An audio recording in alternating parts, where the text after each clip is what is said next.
Hey everybody, it's Jason Blaha here, and I want to thank everyone for the birthday wishes I got yesterday. I got birthday wishes through different media from hundreds of subscribers. I appreciate it, but my birthday is over and it is now time for the Monday Q&As. So let's get to those questions. First question, what kind of warm-up exercises do you do? Do you do dynamic stretching? Yes, I'm not a big believer in warm-ups in general. I don't like people doing cardio for warm-ups because I think it depletes energy stores you need for your intense lifting. I'm not a fan of static stretching because there has been data over the years which suggests it reduces performance. However, the things that I am a fan of that I like to use myself is foam rolling. I think foam rolling itself can be a good warm-up. Takes about 5 minutes to foam roll your whole body out decently. I like dynamic stretching at least before squatting or deadlifting.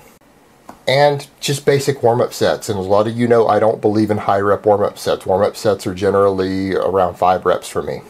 And that's usually what I recommend for people because, again, if your warm-ups are depleting energy reserves, you're losing potential power off of your top end sets. Your warm-ups shouldn't exhaust you.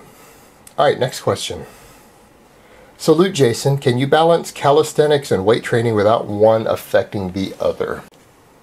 Interesting question, but without you telling me specifically what you're training for, I have no way to answer that. And people forget that I have a wide diversity of audience here. A lot of my audience are interested in general fitness. They're interested in different sports.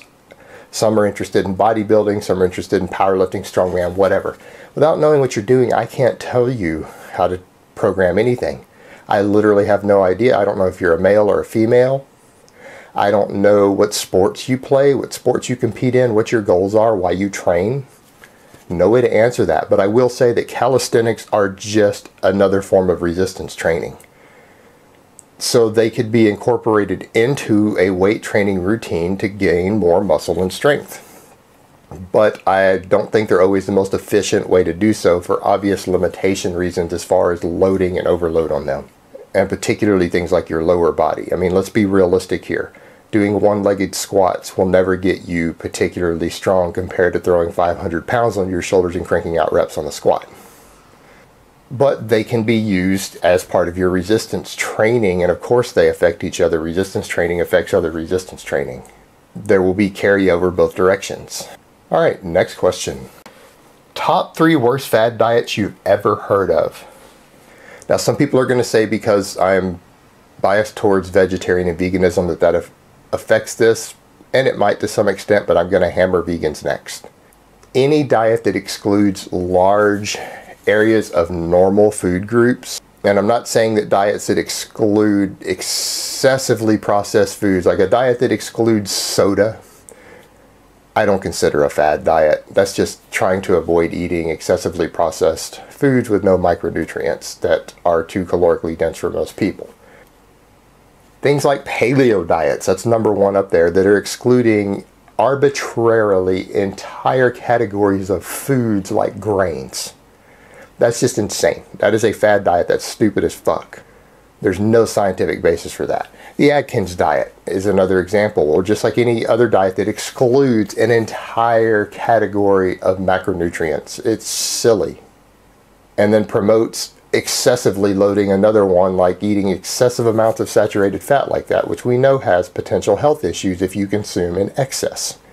And then behind that is going to be things like raw food diets. You're excluding massive categories of amazingly healthy, micronutrient-rich, nutritious foods because you can't really eat them raw. And humans are extremely well adapted to cook food eaters. We were cooking for well over 1 million years before we speciated into Homo sapien. I'm not going to get into all of that, but we are very, very well adapted to cook food. We are actually, if you want to use words like intent with evolutionary biology, we are intended to be eating predominantly cooked foods. Our GI tract is set up for it. Alright guys, so that's really all I have to say on that today. I hope it has been informative, and I will talk to you guys next time.